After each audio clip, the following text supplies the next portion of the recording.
તેમજ ઇલેક્ટ્રોનિક મીડિયાના તમામ પત્રકાર મિત્રોનો ફૂડથી શરૂ થઈ રહ્યું છે, જેમનું લોન્ચિંગ આવતીકાલે સવારે 10 વાગે નાના માવા સર્કલ પાસે રાખ્યું છે. વડાલિયા ફૂડ સૌપ્રથમ વડાલિયા ફૂડ્સ તેમજ હાઈબોલ કંપનીના મેનેજિંગ ડિરેક્ટર્સ શ્રી રાજનભાઈ વડાલિયાને હું રિક્વેસ્ટ કરીશ. Good morning, gentlemen. I welcome all the dignitaries on dais, all my media friends, and of course the product range of Namkeen, Fryams and Farsad. The idea behind jumping into this industry is that this industry is having a great market conference. We are very much thankful to all of you for coming on a such short notice. Once again, on behalf of Wadalia Foods. સર્વે ખૂબ ખૂબ આભાર. મિત્રો, આપ જાણો છો કે Vadaliya ફૂડ્સનું launching આવતીકાલે સવારે રાખવામાં આવ્યું છે. રાજકોટમાં 32 પ્રોડક્ટ સાથે લોન્ચ કર્યું છે. ફ્રેન્ડ્સ અને ફરસાણમાં જે નવી પ્રોડક્ટ એમને લોન્ચ કરી છે દ્વારા લોન્ચ કરવામાં આવે છે. હું વિનંતી કરીશ હાઈબોલ સિમેન્ટ કંપનીના એમડી તેમજ વડાલિયા ફૂડ્સના પણ એમડી રાજનભાઈ વડાલિયાને કે તેઓ આપણે સિમેન્ટ વિશે તો આપને પરિચિત છો. આજે આ પ્રેસ કોન્ફરન્સ રાખવાનો મુખ્ય હેતુ અમારી નવી પ્રોડક્ટ લોન્ચિંગ માટેનો છે. પણ એ ચર્ચા ઉપર ઉતરતા પહેલા થોડું બ્રીફિંગ હું અમારા ગ્રુપ વિશે તમને કરી દઉં.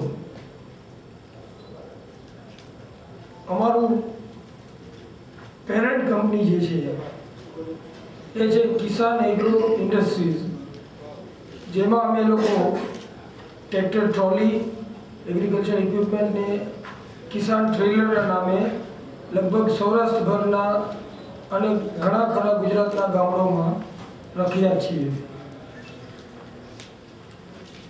આ સિવાય અમારા ગ્રુપે ઘણું બધું અલગ અલગ ઇન્ડસ્ટ્રીઝમાં ડાયવર્સિફિકેશન કરેલું છે, જેમાં કિસાન ઇક્વિપમેન્ટ્સ કે જેમાં અમે ટ્રેક્ટર ઉપરના એટેચમેન્ટ એટલે કે ટ્રેક્ટર સાથે જોડાય એવા attachment, tractor loader, grader, doser, ઘણી બધી રેન્જના ઇક્વિપમેન્ટો. આ સિવાય ફાઇબરટેક કોમ્પોઝિટ પ્રાઇવેટ લિમિટેડ કે જેમાં અમે લોકો જીઆરપી પાઇપ્સ, એફઆરપી પ્રોડક્ટ્સની પ્રોવિઝનનો ડબલ ક્લાસ કોન્ટ્રાક્ટર પણ છીએ. પછી અમારી જે સિમેન્ટ માટેની ઇન્ડસ્ટ્રીઝનું હતી ત્યાં અમારું સિમેન્ટનું મેન્યુફેક્ચરિંગ ચાલુ છે. કિસાન સિમેન્ટ પછીનું જે અમારું વેન્ચર હતું એ હતું મેજર સિમેન્ટ. મેજર સિમેન્ટમાં પણ અમારું સિમેન્ટ જોયા પછી અમને એવું લાગતું હતું કે ભાઈ સિમેન્ટ ઇન્ડસ્ટ્રીઝમાં હજી આપણે પેનિટ્રેશન સારી રીતે કરી શકીએ. એટલે પછી અમારું જે લાસ્ટ વેન્ચર હતું હાઈબોલ સિમેન્ટ, જે લગભગ અંદાજે 2 વર્ષ કીધું કે શું કામ ફૂડ ઇન્ડસ્ટ્રી ઇન્ડિયામાં food industry is the fifth largest growing sector compared કમ્પેરિઝનમાં કહી તો બહુ એક ફિગરના પર્સન્ટેજમાં આપણું એક્સપોર્ટ છે. એટલે ફૂડ ઇન્ડસ્ટ્રીનું હાલનું મારી પાસે ફિગર્સ છે. ફૂડ ઇન્ડસ્ટ્રીઝ ઇન્ડિયામાં ગયા વર્ષે હતી અને જે કરન્ટ 2% નો પ્લાન આઉટ થાય છે. આ સિવાય ફૂડ પ્રોસેસિંગ ઇન્ડસ્ટ્રીઝનો જે પર્સન્ટેજ, ટોટલ ઇન્ડસ્ટ્રીઝનો જે પર્સન્ટેજ રેશિયો છે પ્રોસેસ ફૂડનો એ છે 44%.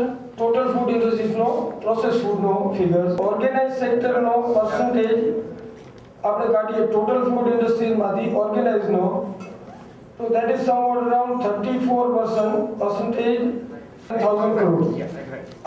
Shall I repeat the figures? Yeah. No need. Okay. So overall અમને એવું લાગેલું કે ભાઈ આપણે ઓવરઓલ એક સેક્ટર ફૂડ ઇન્ડસ્ટ્રીઝનું લેપ્સ થાય છે અને જેનું growth then why not to go with this industry? Basically we have got a good amount of different industries. We have got good financial.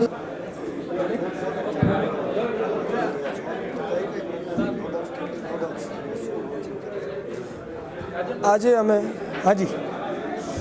Okay, આજે અમે જે ફ્રૂટ પ્રોડક્ટ્સ લોન્ચ કરવા જઈ રહ્યા છીએ એમાં અલગ અલગ જાતની 32 પ્રોડક્ટ્સ લોન્ચ કરવા જઈ રહ્યા છીએ અને એ 32 પ્રોડક્ટમાં નમકીન્સ, ફ્રાયમ્સ અને ફરસાણ આ અલગ ત્રણેય કેટેગરીની અલગ અલગ ટોટલ 32 પ્રોડક્ટ લોન્ચ કરવા જઈ રહ્યા છીએ.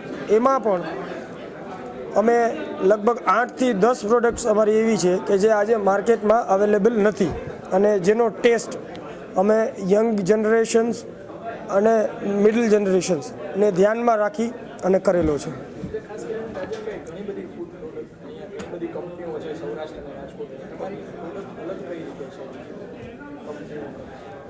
સર, પ્રોડક્ટ અલગ બનાવવા માટે સારામાં સારી ક્વોલિટી અને સારામાં સારી ક્વોલિટી માટે સારામાં સારી ક્વોલિટીના સપ્લાયર્સ હોવા જરૂરી છે અને સારામાં સારી ક્વોલિટીના સપ્લાયર્સ જ્યારે આપણી પાસે હોય ત્યારે સારી વસ્તુની કોઈપણ જગ્યાએ કોસ્ટ હોય.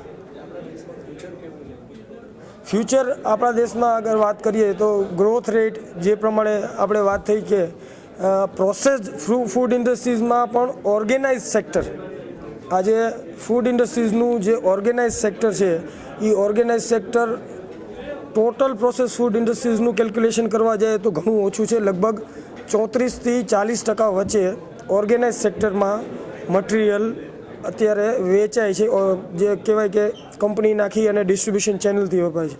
બાકી કંદોઈની દુકાન કે બીજી અલગ અલગ જગ્યાએ જે સેક્ટરમાં માલ વેચાય છે એ ઓર્ગેનાઇઝ સેક્ટર કરતાં અત્યારે મોટું માર્કેટ ધરાવે છે ઇન્ડિયામાં. એટલે જે ગયા વર્ષના કમ્પેરિઝનમાં લગભગ મારા માનવા પ્રમાણે અને મારી આગળ જે એપ્રોક્સિમેટ ફિગર આવેલા છે એ પ્રમાણે જોઈએ તો ઓર્ગેનાઇઝ સેક્ટરમાં જ ગયા વર્ષના કમ્પેરિઝનમાં ગ્રોથ રેશિયો અરાઉન્ડ 60 to 62% છે.